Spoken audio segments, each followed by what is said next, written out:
जिस देश में आटे चीनी का बहरान फलक तक जा पहुँचे, जिस देश में बिजली पानी का फुकदान हलक तक जा पहुँचे, जिस देश के हर चौराहे पर दो चार भिखारी फिरते हों, जिस देश में रोज़ जहाज़ों से इमदादी थैले गिरते हों, जिस देश में गुर्बत माओं से बच्चे न लाई हो, जिस देश में दौलत शुरफा से नाजायज़ काम कराती हो, जिस देश के ओहदेदारों से ओहदे ना संभाले जाते हों, जिस देश के सादा लो इंसान वादों पर ही टाले जाते हों, इस देश के हर एक हाकिम को सूली पे चढ़ाना लाजिम है।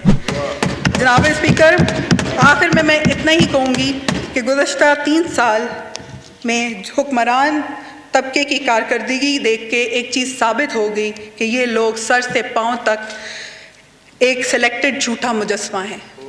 पाकिस्तान जिंदाबाद। थैंक यू जी। अली मोहम्मद खान साहब जी, पार्लियामेंट्री।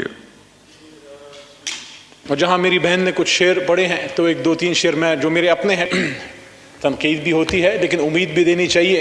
और उम्मीद क्या है? वो ये है कि हाँ, आज फिर जीने को मन करता है, कुछ करने को मन करता है। हाँ, आज फिर जीने को मन करता है, कुछ करने को मन करता है। वो जुल्फ की घनी छाँव, वो आंचल का लहराना, फिर थोड़ा सा मुस्का के फिर आंख का चुराना। पर जुल्म के अंधे साहिल में, बदहाली के इस आलम में, पर जुल्म के अंधे साहिल में, बदहाली के इस आलम में कुछ करने को मन करता है। काश मैं लौटा पाऊं उन नन्हे नन्हे हाथों को, काश मैं लौटा पाऊं उन नन्हे नन्हे हाथों को, वो कलम का पकड़ना और मट्टी का खिलौना। हाँ मैं कुछ कमजोर सही, हाँ मैं कुछ लाचार सही, हाँ मैं कुछ कमजोर सही, हाँ मैं कुछ लाचार सही, पर दिल तो मेरा जिंदा है और कुछ करने को मन करता है। पाकिस्तान जिंदाबाद, इमरान खान पाइंदाबाद। इंशाअल्लाह 2023 में एक बार फिर इंसाफ सरकार।